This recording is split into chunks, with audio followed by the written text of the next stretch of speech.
Live. Hey guys, Big Man Commerce here, Gabe. We're working live on the Ensemble Terrace. Happy Wednesday. I hope you're having a great day. I'm having an awesome day. I do feel some like mental relaxation coming in my head, that the culmination of so many things that I've been working on for over a year, some of it many months.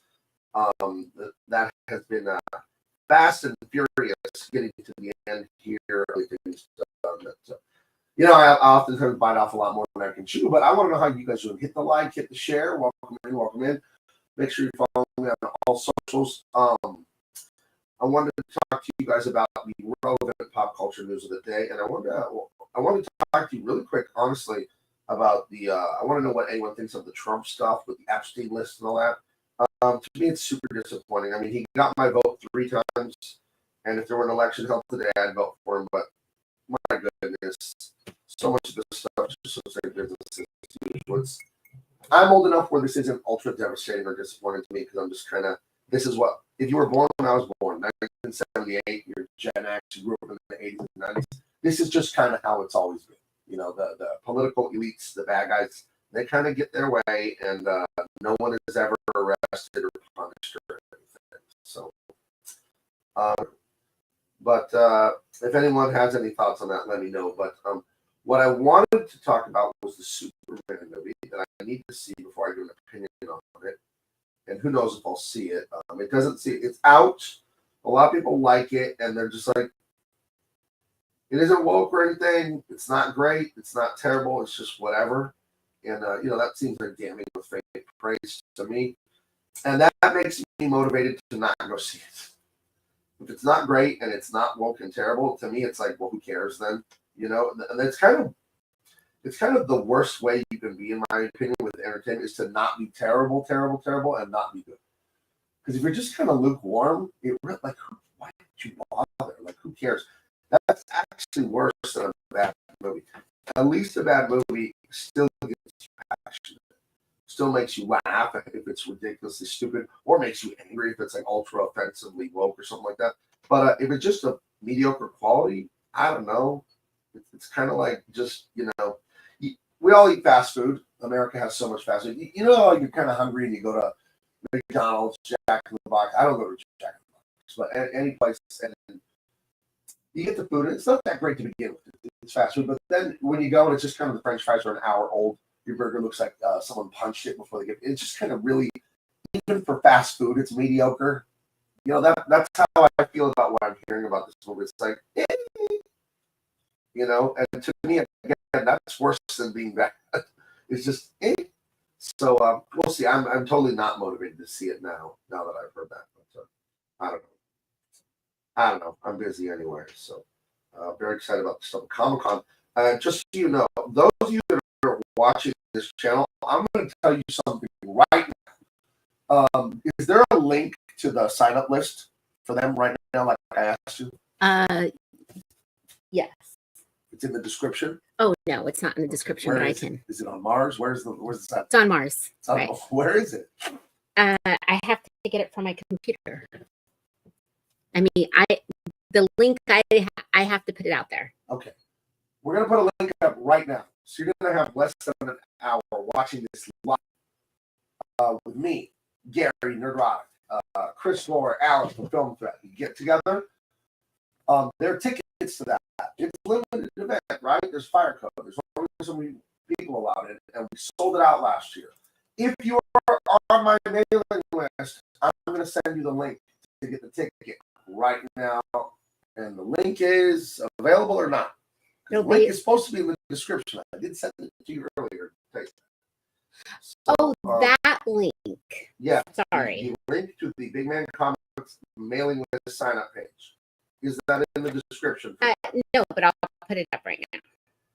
Okay, put it in the description, right? Because if you just throw it in the chat, it comes and goes. Okay. So that's going to be in the description. You sign up there. You will get an email from me today, and you'll be able to sign up to that thing. Because when it sells out, it sells out. And that's tough luck, kiddos. But that's reward for those of you that follow Big Man Comics and are on the mailing list, that are supporting and backing our works. This is July 26th in San Diego, California. 8 p.m. at Urban Coal Fire Pizza. It's an awesome pizza restaurant, but not really. It's amazing. Some of the best pizza in town. Some of the best pizza I've ever had, but it's a bar. It's a dance club. It's an awesome nightclub in the thriving, insanely crazy nightlife in North Park, is a little neighborhood in San Diego. So you're gonna love it. This is a great venue. My friend owns a few places around town. It's not the same location as last year. That he moved to like 3 blocks over, and then that one won't be open until November. So we're doing it at another one of his restaurants, still in San Diego, so you don't need to worry. It's not like you're gonna have to take a train up to Los Angeles or anything like that. But yeah, this is Saturday the 28th. Me, Chris Gore, Alan from Film Threat, Alan, Chris from Film Threat, and Gary, Mr. Neurotic himself. Well, I'm very excited about his autobiography book coming out on Friday. Some dope hit me up on Twitter. You get an instant block. I don't fight with people on Twitter because it's dumb. Makes the business look bad. It's a waste of time. But someone's like, why would you be interested in Gary's book? There's evidence that he didn't write it himself. Like evidence, I wanted to tell the guy, okay, detective, when you get to the bottom of the case, when you crack the case, let me know. I have no idea if Gary wrote it all himself or if he had a ghostwriter or not. And it doesn't even matter. Forget Gary, just anyone. Bill Clinton, Steve Jobs, Elon Musk, hold on. I have a little hint for you guys. They have ghostwriters. It's not evil. It's not immoral. It's not even wrong. There are people that do this for a profession. You sit down with them. You talk to them for hours or days. Tell them your life story. They arrange it into a coherent narrative, and then it becomes a bestseller. Did Gary do that? I don't know. I don't care. If he wrote the whole thing himself, fucking awesome. If he had a ghostwriter, fucking awesome. I don't know what these people's problem is to just attack me for no reason, but the guy that said that to me is, why do you want this book? I don't know. So I just clicked on his bio because like, who is this? Who's bothering me here? And it's like, follows me. Not anymore. You don't follow me anymore. Get lost, bum. Jeez. What is that? What the hell is that? I'm not sure. It's like, are you jealous because you're unaccomplished and you can't stand seeing awesome, friendly, fun, successful people like Gary? Is that what it is?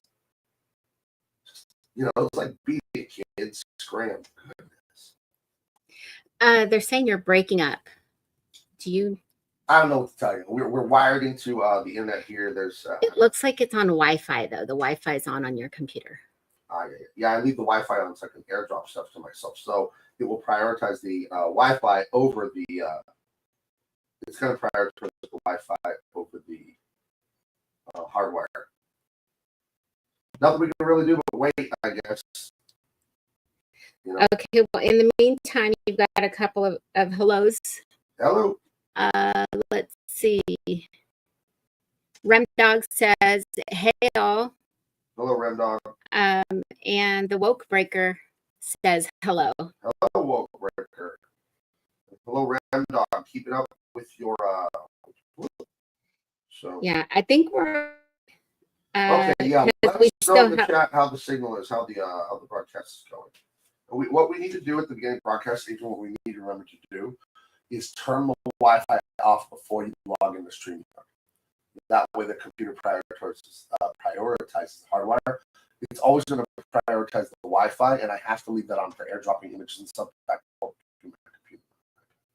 So that's a thing I forget to do half the time when I go and double that too. So. All right. Well, I'm excited about Comic-Con. I think we have a lot of plates we're spinning, but I think it's going to be fun. It's going to be exciting. And every year we do this where we're a little bit on, I don't know, just tons of stuff, super busy, and it all comes together at Comic-Con. Yeah, it's really nice. It's really nice. Did you get the mailing list link into the description? I did. Okay, guys, in the description is the sign-up list for BigManComics.com mailing list. As a reward for being a Big Man Comics mail list subscriber list person, what kind of sentence was that? Being a loyal Big Man Comics fan and being on my mailing list, you are going to get the link for the party.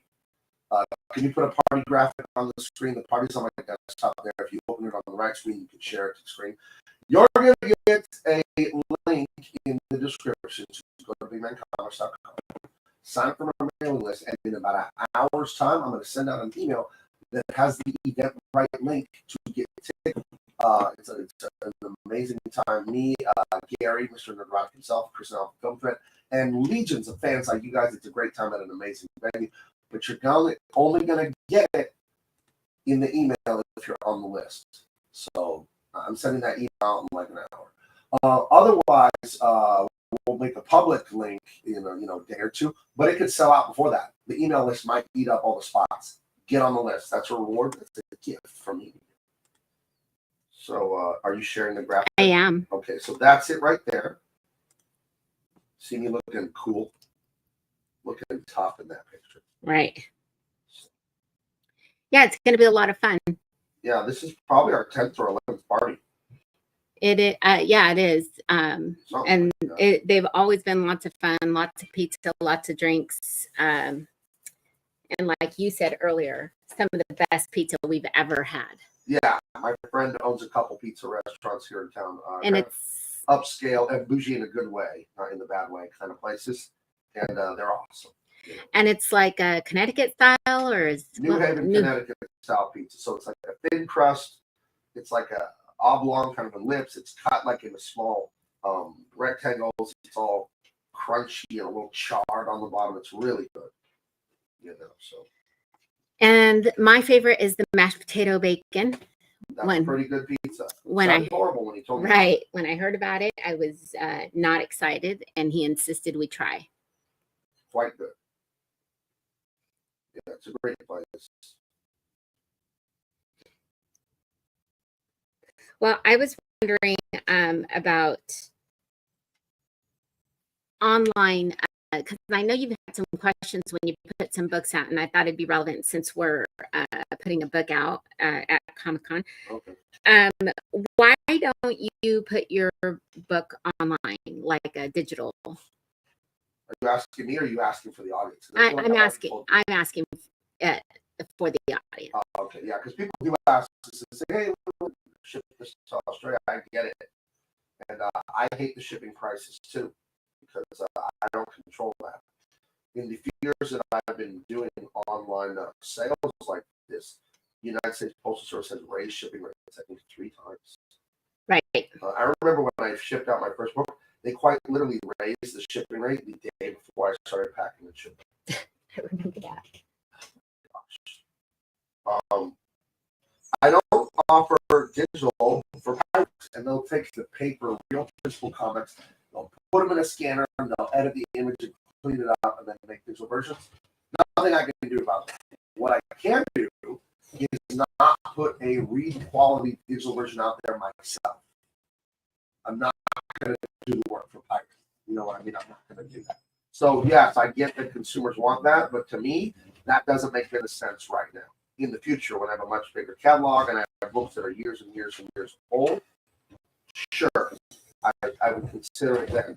Right now, when I'm trying to get everything off the ground here and get my part, in my opinion, I think that's a bad thing. I think it's a short-term game. I've had, and harassment is the wrong word. I don't mean it in the actual serious way of harassment. But I've had other independent comic people basically like harassment. Do it.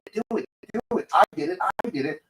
And I remember asking the guy, like, well, how much money did you make on that? And then he told me it was like completely unimpressive.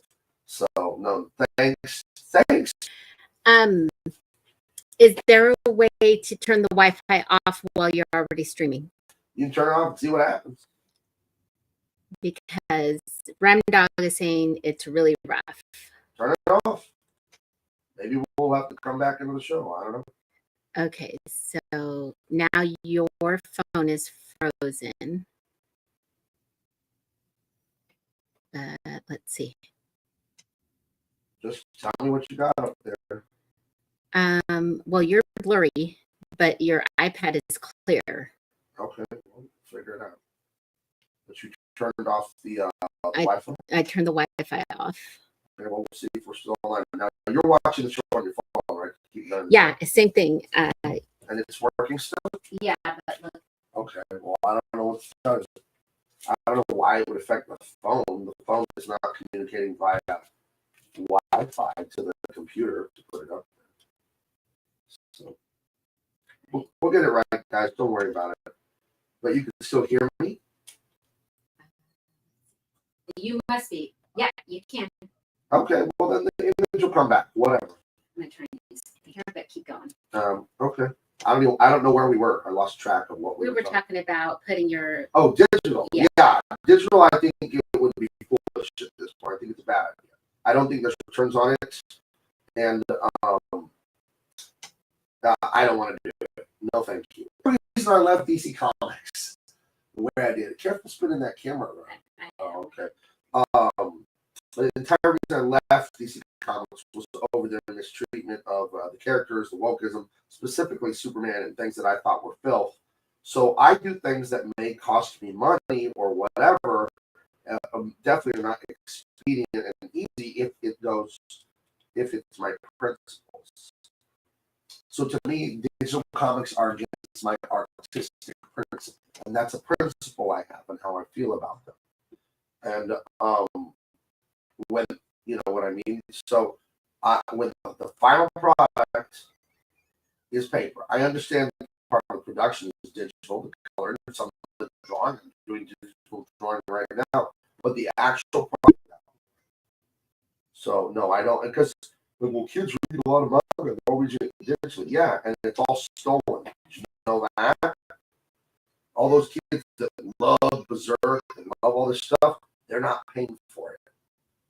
And I need to make money because that's how business is.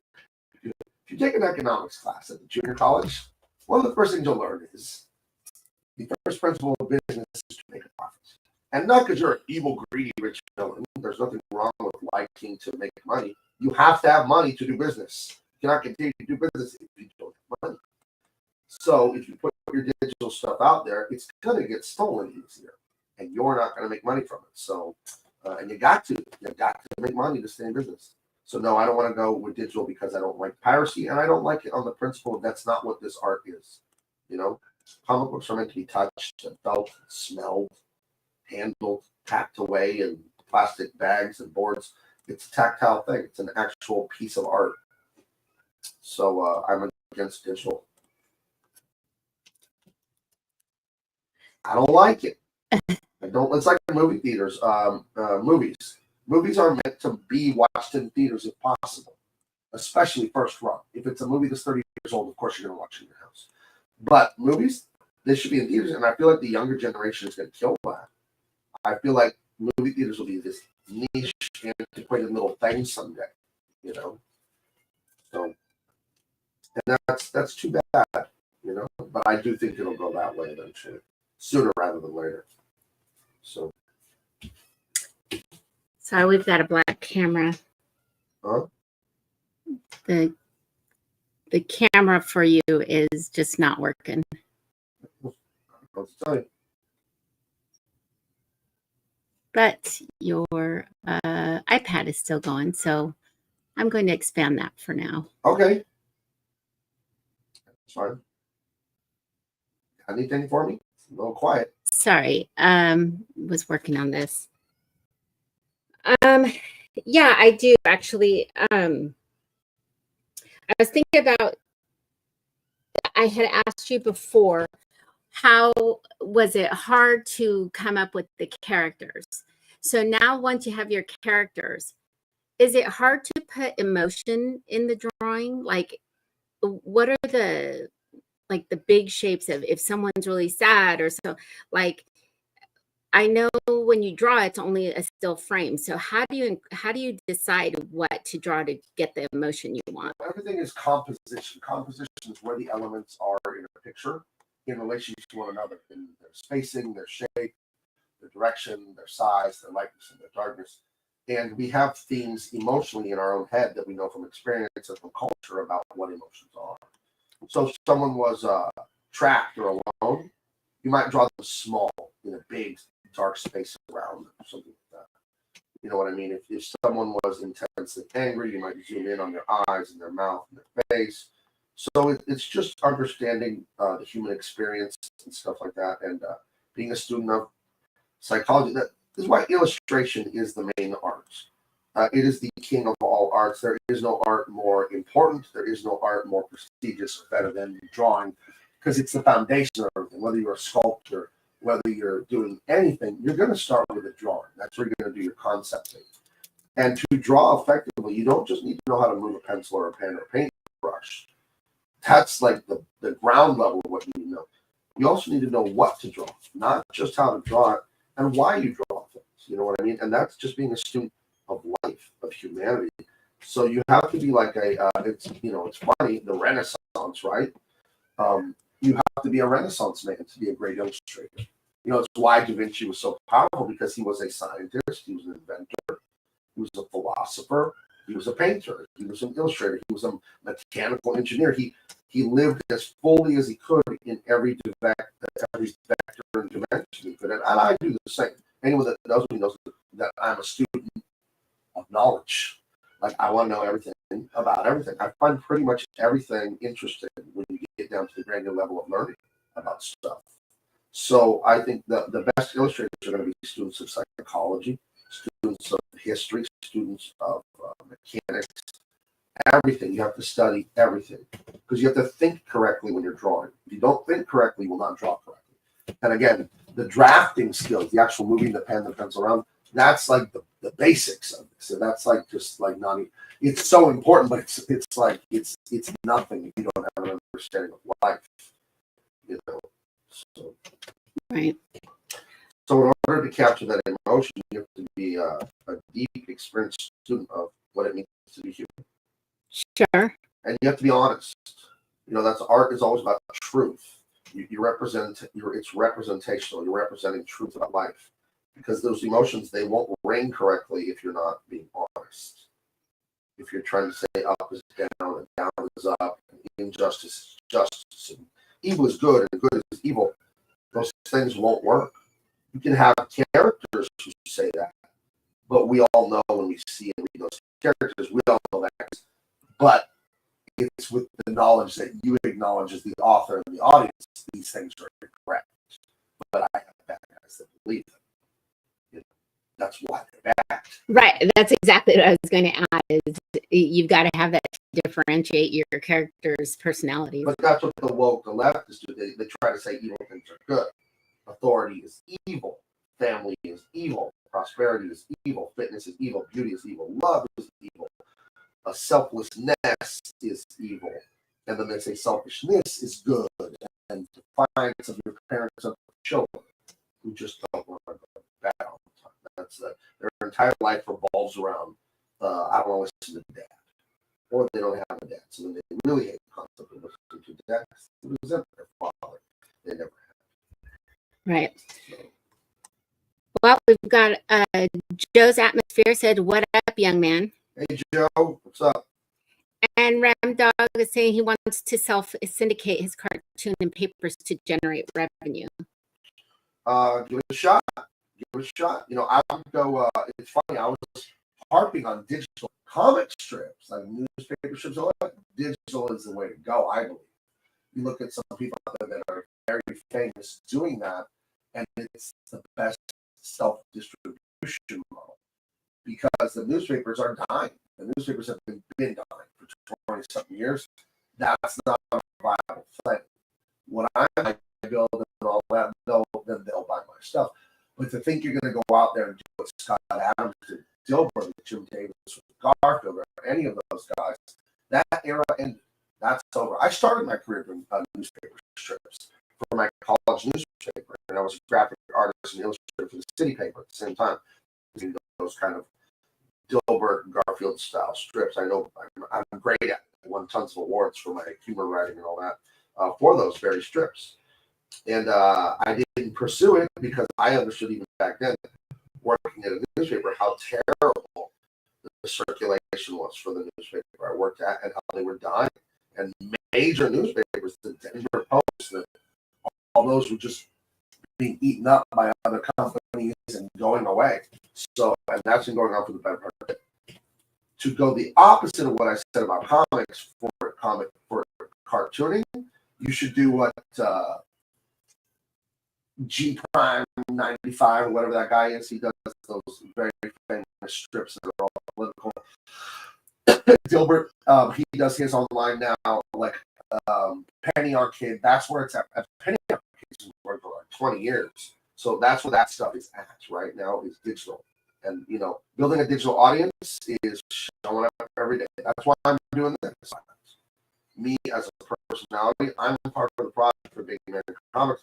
So I need to be up here being funny, being your buddy, talking about what you want to talk about, taking your questions, to build myself as a product to sell these other products. You know what I mean? And I have a good time. We had a great time last night talking about one of my favorite movies of all time, Apocalypto. Mel Gibson at the height of his powers. Just a great movie.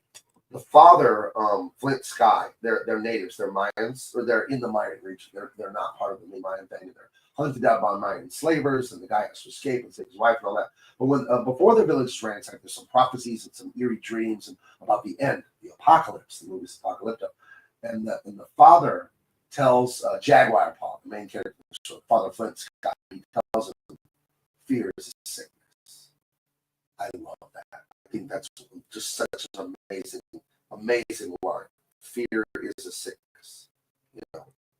And I think everything we approach, whether you're doing your comics and you're building an online audience or anything you're doing, fear is a sickness. It's like the line from Doom: "Fear is the mind killer." Right. You know, the Bible says in it near 400 times, the most repeated commandment in the Bible, but the most repeated thing God says is fear not. Right. You know, and there's a reason you shouldn't fear.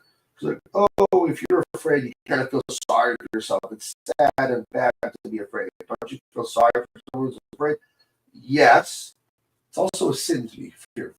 And I'll tell you why it's a sin. Because it's anti-faith. It's faith in the devil. It's faith in evil. You're not supposed to be worshiping that. And fear is a worship of evil, if you think about it that way. That it's so powerful and it should be respected. And, you know, you got to do what fear says. Fear truly is a sickness. The way you defy fear is to act, to move. That's it. There is nothing else. You can't think you're tough. You can't think you're brave. You have to act. You have to always defy fear.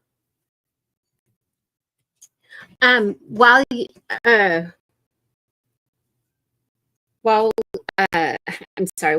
it's on my mind, you've got more people on. You want to share what we have in a link? You want to share the thing on the screen? Yeah. Okay. Mm-hmm. Saturday, July 26th at Urban Coal-Fired Pizza right here in San Diego. During the middle of the San Diego Comic-Con, come and meet me, Gary, Mr. Nerdrotic himself, and Chris and Al from Film Threat at the Fan Meetup. It's going to be a great time. We sold out the venue last year. My friend has these awesome bar, restaurant, pizza places. We're going to be going from 8 p.m. until they close us down. It's a great time. Tickets are limited. Okay, tickets are free. My wife made an event right. And if you're on my mailing list, you're going to get the email in about an hour saying you can get tickets. You understand? If you're not on the email list, you don't know where to get the tickets. And the people on the email list might gobble them all up. There's only like 200, 150, 200. You know, there's the fire marshal has a restriction on how many people are allowed in the building. It's a big building, but there is a limit. So get on that mailing list right now. There's a link in the description. Get on the mailing list right now. Okay? Because if you're not, someone else can get your tickets. And the public release of whatever tickets are left, that will be in a day or two or something like that. But if you want to have access to it today, then you're on the mailing list right now. The link is in the description for the bigmancomics.com. So. All right. Yeah, we're going to be sending that email out shortly after this. After the live stream, we're going to finish one more spell check. I'm going to spell check everything he said now. You don't want to look like it does. Right. Oh, I hate when I craft a tweet and it's kind of long and there's maybe 2 tweets attached to it and some images on it. And you look at it, you like misspelled something. And you already posted it to Twitter, Facebook, Instagram, TikTok, YouTube posts. Like I did that. I've done that before. Just spent 20 minutes posting on all these things. And it's fucking misspelled word right there, just staring at it. Right. Yeah. Kind of upsetting. I have another question for you.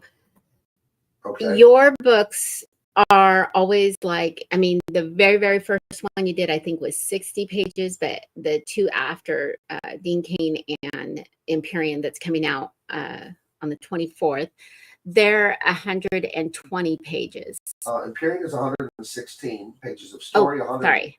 and I think it's a 128 page book, right? Something like that. No, Empyrean is 120 pages of story and 128 page book. Dean The Cain Cain is book 116. It's a 110 page book, 116 pages of material and stuff. Right. Whatever. Well, my question is, what makes you choose to do 120 pages, we'll just say on average, instead of a 60-page book, or even like a smaller one, like 48 pages, like some of the other self-published? You can't tell a good enough story in that few pages for what I'm trying to do with these being movies. You can tell a great story in 3 pages. You make an award-winning story in 1 page. So I don't mean to denigrate it shorter. I'm saying you can't do a good job for what I'm trying to do, where I'm writing these in the exact same style as a Hollywood 80s, 90s action. So this is the Hollywood 3-act hero's journey, Steven Spielberg, George Lucas, all of that stuff, Shane Black, Lethal Weapon, Indiana Jones, Star Wars, all that stuff from the 80s and 90s, and Star Wars late 70s. But the 3-act Hollywood hero's journey, that to me just fits in 120 comic book pages. It doesn't seem to fit in 64. You know, I did Truth, Justice, America in 64. To me, that was like a really good episode of like Law and Order or something. You know, it was more like a TV show, like.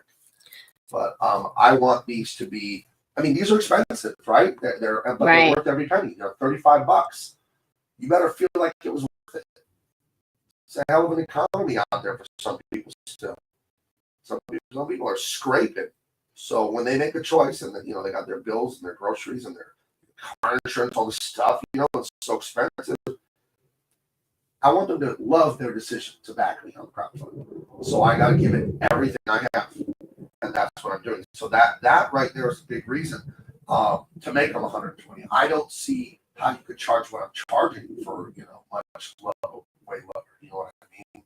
Right. Given what's going on with inflation in the economy, and things are getting better, but you know, it's still tough for a lot of people. So I feel like it's a financial decision on my end and their end. You know what I mean?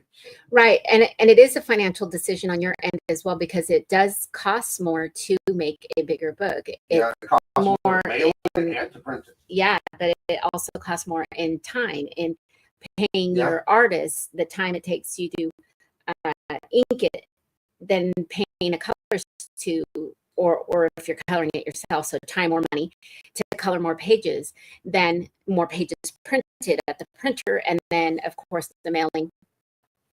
I do think that that's a huge decision, because as everybody knows in the economy right now, that a lot of the vendor side, they're making their packages smaller also to make up for this cost, and the economy being what it is. So I think it's a good decision on your part, but I know that it is costing more. But I think it's worth it, though. This stuff is my catalog. To me, it's going to be around forever. It's like the Disney Corporation that made Peter Pan once back in the 50s or 60s. It's still around. They still sell DVDs of that movie. So to me, I'm going to make it as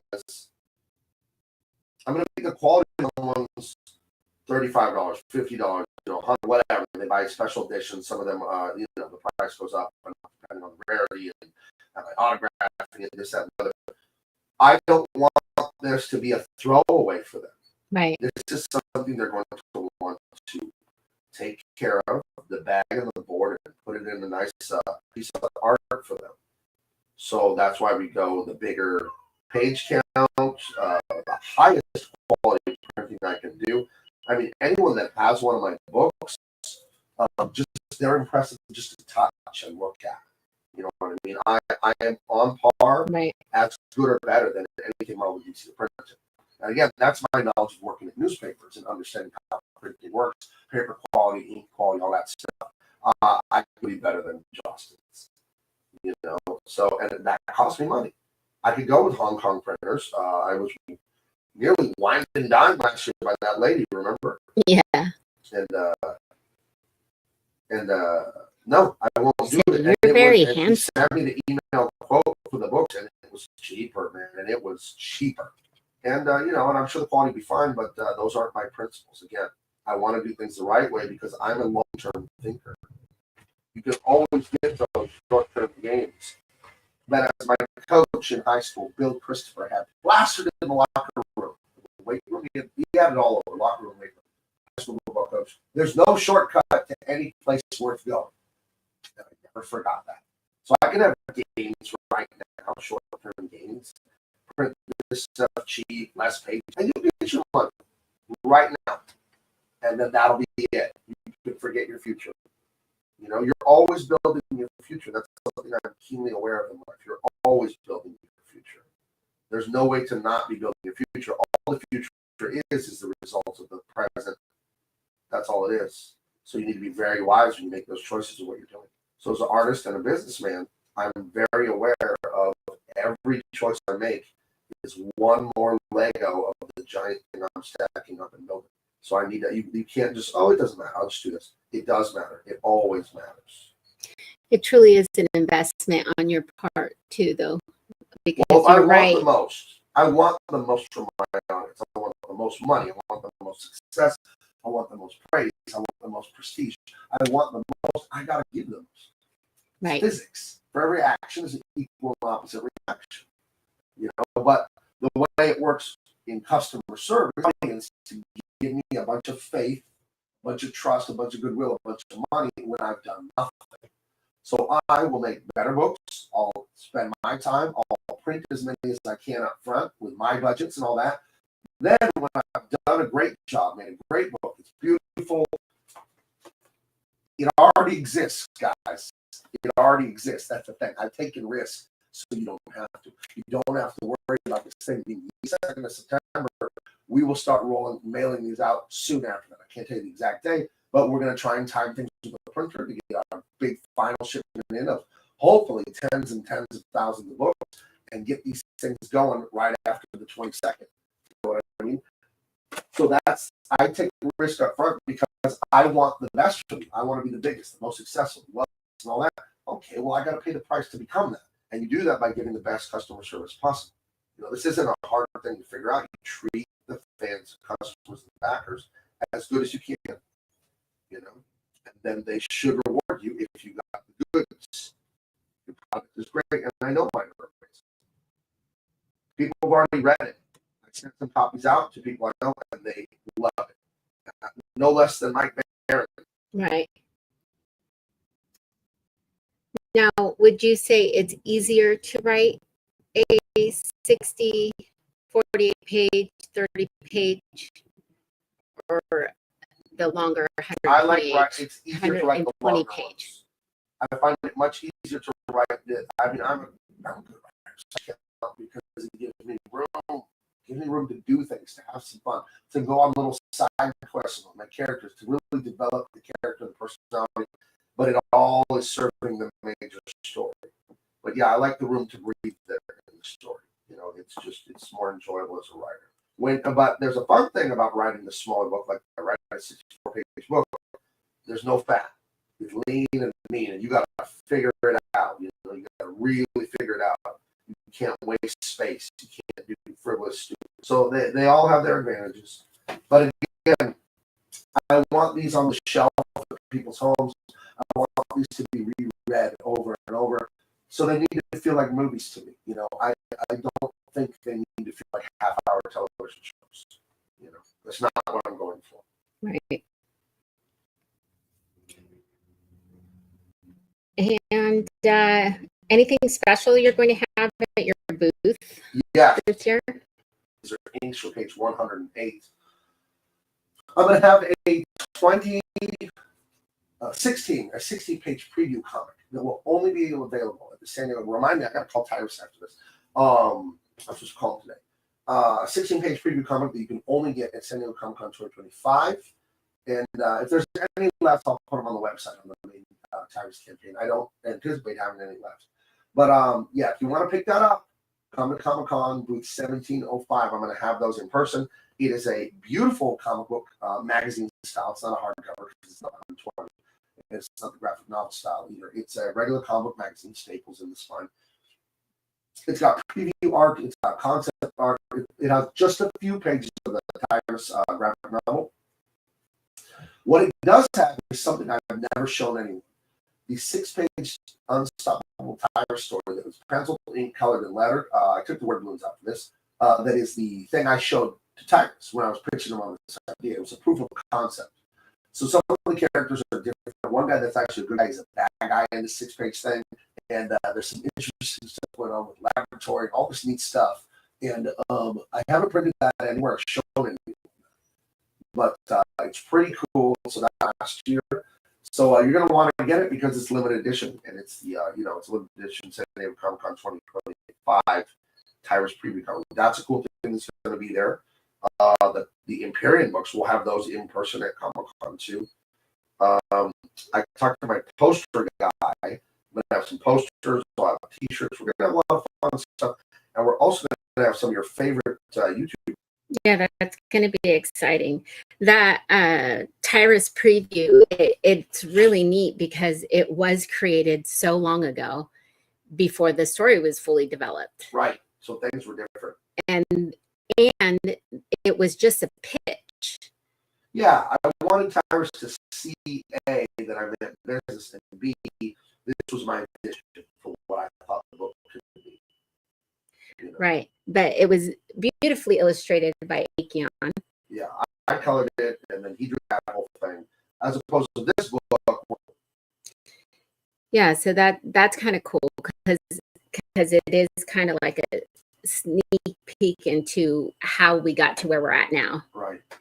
So. Right. And again, you see right there, I tell you that I want the best. I want to be the biggest, the best, the most successful, the most money, the most prestige. Theme park, cereal, t-shirts, underoos. I want it all for what I'm doing because I believe what I'm doing is good and contributes good to society. But I gotta stick my hand out first. You know what I mean? I gotta take the risk. I gotta make the book here, and that's why I did the Tyrus. To make that 6-page Tyrus comic, that cost me time. Time is money, right? I did it for free. And it's 6 pages. You do it, right? I mean, come on, that's work. To write a script, to draw it, to ink it, to color, show them, hey, I mean it. I want to do this. So again, that's what I'm doing here. I made this to show you guys I want to do this. Let's crowdfund it. Let's make it happen. Right. And the end product is outstanding. Yeah. It's really nice, and you can put it up against anything. Right. So when are your times for signings going to go? Alex and Chris and Gary have not confirmed what's available yet. I was going to give them like another week. As we get closer to Comic-Con, they know their schedule, what who they're having lunch with it, because they got their own Comic-Con schedules, right? They're going to be meeting right. next one. So I was going to wait till next week to confirm all of that. I have the art ready to go, but I have the date on the graphic. I made it as XXXX. It's 4 X's, just to remind me to fill that in when it's time to post those. So I can't answer that question yet. So we'll be putting it out on socials later? Yeah, get on the mailing list. Guys, the Big Man Comics mailing list is in the description. If you want to go to that party I was talking about earlier, the email that's going to get you the Eventbrite tickets, that's going to be in the email list, people only. So get on the email list. You can email in an hour to get yourself into that party. When tickets sell out, they sell out. Sorry. So.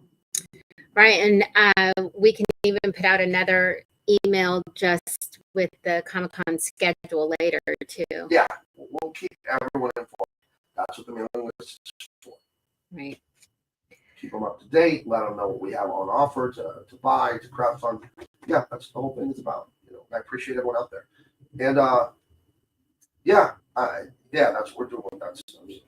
So what are you working on right now? I am filling in the blacks on this t-shirt, Tyrus. So one of the great things about working digitally is all these the white lines folded the clothes on some black. You don't have to go in with a white marker or be really careful with things to do it. You can make the entire shirt black, fill it in digitally, and then go back and minus out the white stripes where the clothes are folded.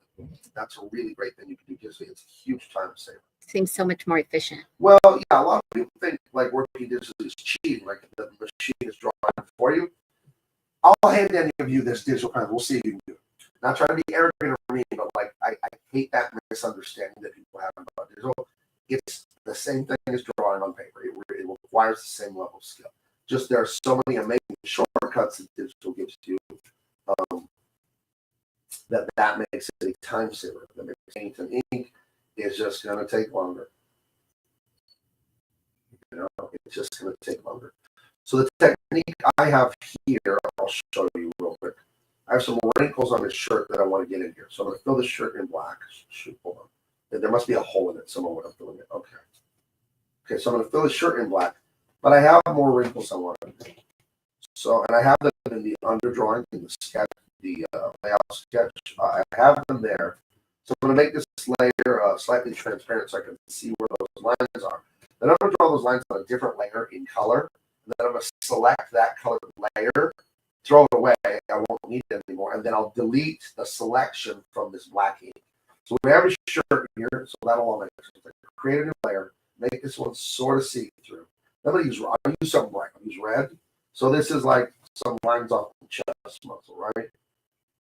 And then there's some lines under the chest muscle here. Okay. One there, maybe. And there's some lines coming out of the armpit. And a line denoting the bicep here. That should be 2 lines. And some more lines going up here. Okay, so we have all these wrinkles in the fabric. Then we're going to have some lines on the stomach here. You'll see where this is all going. All makes sense in a second. So we're not going to print any of this red. This is not going to be in the image. This red is the selection for what I'm going to delete from the black. And this is the best way to do it for me. If I just went in and erased on the black, the eraser is a little too soft and it leaves some graininess in there. And you have to go over it a few times. But if you draw something and make a selection, you can, I'll show you, you can really get a clean erasure this way. So this is just what I do to erase from blacks. So one up here on the chest, and we're going up that way. So I have all that. Now what I'm going to do is I'll double it. Then I'll smush them together so they're really thick and hard. Then I'll say select.